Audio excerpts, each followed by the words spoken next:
একটু কোটা প্রসঙ্গে আরেকটু কথা বলি। আমাদের তরুণ প্রজন্মকে ভুল বুঝিয়ে মুক্তিযুদ্ধের মুখোমুখি করা হয়েছে, এটা খুবই দুর্ভাগ্যজনক। আরেকটা খুবই ভুল ধারণা তৈরি করা হয়েছে যে কোটা এবং মেধা, মনে হতে পারে যে যারা কোটায় চাকরি করে তাদের কোনো মেধা নেই, কিন্তু আবেদন করার ক্ষেত্রে কোটা লাগে না, প্রিলিমিনারিতে কোটা লাগে না, লিখিততে কোটা লাগে না, একদম শেষ মুহূর্তে গিয়ে কোটা অ্যাপ্লাই হয়। তখন আসলে মেধায় সবাই সমান। এখন আমার সামনে যদি দুইটা অপশন থাকে যে দুইজনই সমান মেধাবী, একজন মুক্তিযুদ্ধের সন্তান, একজন রাজাকারের সন্তান, আমি অবশ্যই মুক্তিযুদ্ধের সন্তানকে চাকরি দিতে চাই। অবশ্যই জি, সেটা একটা। ফলে মেধা এবং কোটা খুব সহজে মানুষকে বিভ্রান্ত করা যাচ্ছে যে সব মেধাবীরা চাকরি না নিয়ে কোটার চাকরি। আপনাকে খুবই ধন্যবাদ যে আপনারা গত 10-12 দিন ধরে আন্দোলন হচ্ছে, আপনারা অসীম ধৈর্যের সাথে আন্দোলন মোকাবেলা করছেন, এবং যারা আন্দোলন করছে আমি তারা সংক্ষুব্ধ, চাকরি না পেয়ে বঞ্চিত, তাদের ক্ষোভের সাথে আমার খুবই একমত। তাদেরকে পিছনে কি অন্য কেউ ইন্ধন জুগিয়ে ভুল বুঝিয়ে বিভ্রান্ত করে মুক্তিযুদ্ধের মুখোমুখি করার জন্য করছে কিনা, আমার আপনার কাছে আবেদন থাকবে যে আপনারা যেই ধৈর্য দেখিয়ে যাচ্ছেন সেটা দেখিয়ে তাদের সাথে যদি কোনোভাবে তাদেরকে বুঝিয়ে শুনিয়ে, আগামী 7ই আগস্ট পর্যন্ত কিছু করার নেই, কারণ সেদিন আপিল বিভাগে শুনানি হবে, তারপর আপিল বিভাগের রায়ের পরে হয়তো নির্বাহী বিভাগ কী করবে না করবে, ততদিন অন্তত তারা যাতে বুঝতে পারে, সেটা আপনি যদি অনেক সংবেদনশীলতার সাথে যদি বিষয়টা বিবেচনা করেন তাহলে ভালো হয়। অনেক ধন্যবাদ। জি, এটা ঠিকই যে আসলে মেধা কার কত সেটা পরীক্ষা প্রিলিমিনারিতে হয়, তারপর পরীক্ষা হয়, রেজাল্ট হয়, ভাইবা হয়, সেই সময় যেটা বাস্তব। তো যদি মুক্তিযোদ্ধা সন্তান হয় তো সেই পাবে, আর সবসময় যে সব কোটা পূর্ণ হয় তাও তো না, যেটা বাকি থাকে সেখানে তো ওই তালিকার থেকেই দেওয়া হয়। এর মধ্যে অনেক চাকরি কিন্তু ওই তালিকা থেকে দেওয়া হচ্ছে এটা, এবং সেটাও একটা নির্দেশ আমি দিয়েছিলাম, কাজে এটা কিন্তু আছে। কিন্তু সেখানে অবশ্যই মুক্তিযোদ্ধা অগ্রাধিকার পাবে, এটা তো দিতেই হবে। এখন মেধা, এই যে মেধা আর কোটা নিয়ে, তো কোটা আর মেধা তো এক জিনিস না, তো এইখানে দ্বন্দ্বটা সৃষ্টি করে, এটা একটা ট্যাকটিস। তার মানে কি মুক্তিযোদ্ধার সন্তান নাতিপুতিরা কেউ মেধাবী না, যত রাজাকারের বাচ্চারা নাতিপুতি হলো মেধাবী, তাই না?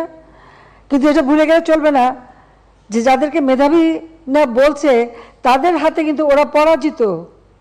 যুদ্ধে কিন্তু মুক্তিযোদ্ধারাই জয়ী হয়েছিল, রাজাকাররা জয়ী হয় নাই, তারা পাকিস্তানিদের পদলেহন করেও পরাজিত হয়েছিল।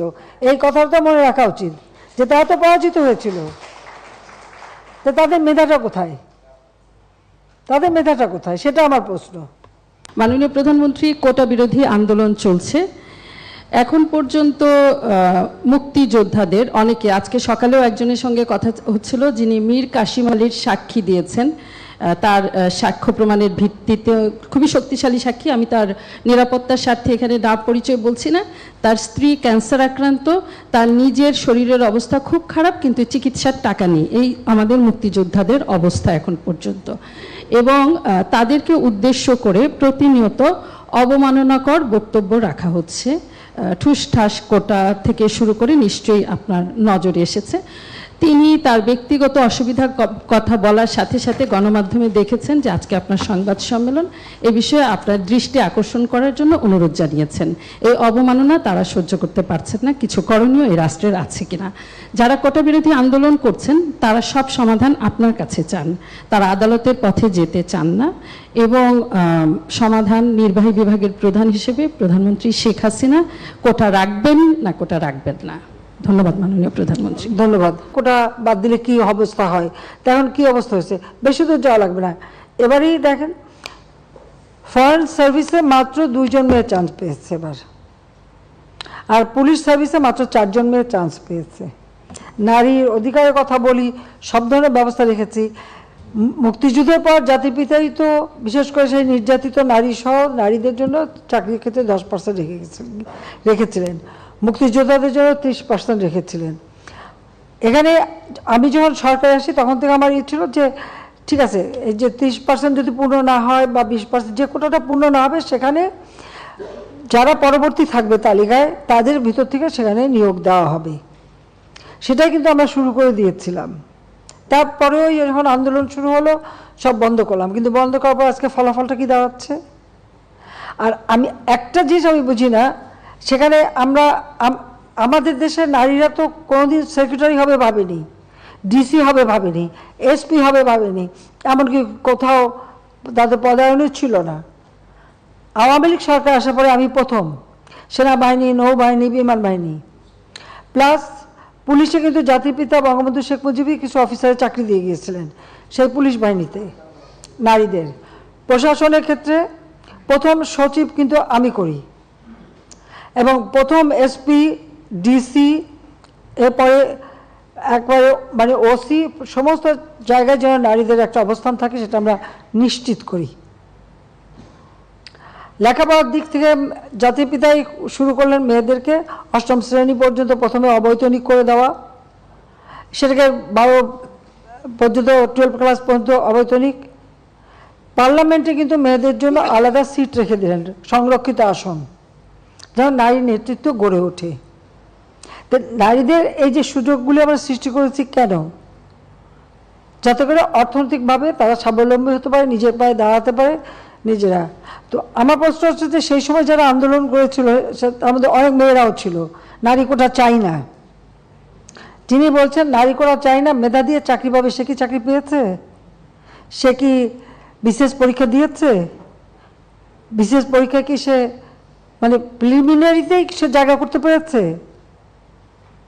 তো এই বড় কথাগুলি যদি না বলতো তাহলে এখন তো কোথাও না কোথাওটা চাকরি তো পেত।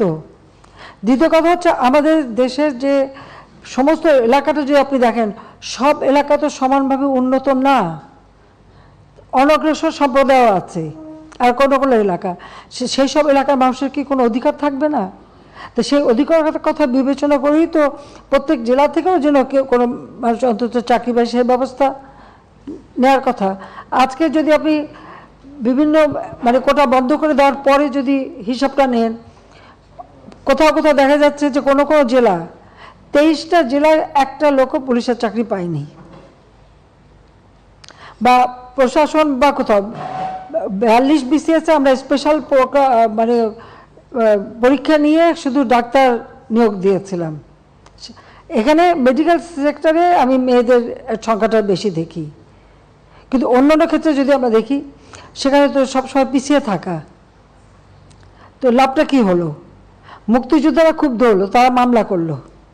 যখন মামলা করার পরে কোর্ট, উচ্চ আদালত কোনো রায় দেয় বা কোর্টের যখন কোনো রায় হয়, সাধারণত সেই রায়ের বিরুদ্ধে এক্সিকিউটিভ অথরিটির এখন এই মুহূর্তে তো আমাদের কিছু করার নেই, কারণ কোর্টেই সমাধান করতে হবে।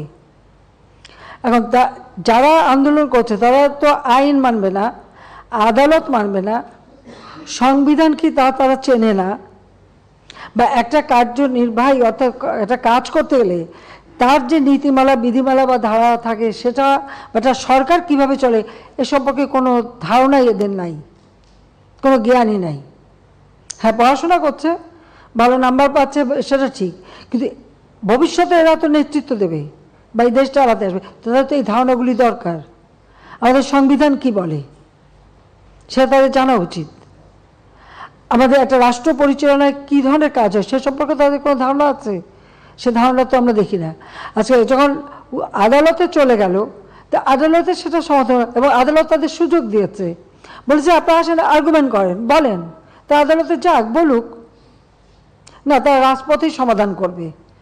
আর আমাকে বলছে, আমি সত্যি কথা বলতে কি, আদালত যখন কথা বলেছে, আদালতে যখন চলে গেছে, তার যখন রায় হয়েছে, তো সেই রায়ের বিরুদ্ধে এখন এই মুহূর্তে আমার তো দাঁড়ানোর কোনো অধিকার নাই। এটা তো আমার সংবিধানও বলে না, আমার পার্লামেন্টও বলে না, কার্যপ্রণালী বিধিও বলে না, কিছুই না। যতক্ষণ পর্যন্ত আদালত থেকে সমাধান না আসবে ততক্ষণ আমাদের এখানে কোনো কিছু করার থাকে না। এটা বাস্তবতা, এই বাস্তবতা তাদের মানতে হবে।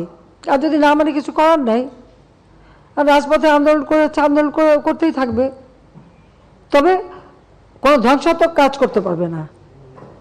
যতক্ষণ তারা শান্তিপূর্ণভাবে করে যাচ্ছে কেউ কিছু বলছে না, কিন্তু এর বাইরে যখন কিছু করবে, পুলিশের গায়ে হাত দেওয়া বা পুলিশের গাড়ি ভাঙা বা এভাবে আক্রমণ, এগুলি যদি করতে যায় তাহলে তখন তো আইন তার আপন গতিতে চলবে, এখানে আমাদের কোনো কিছু করার নেই।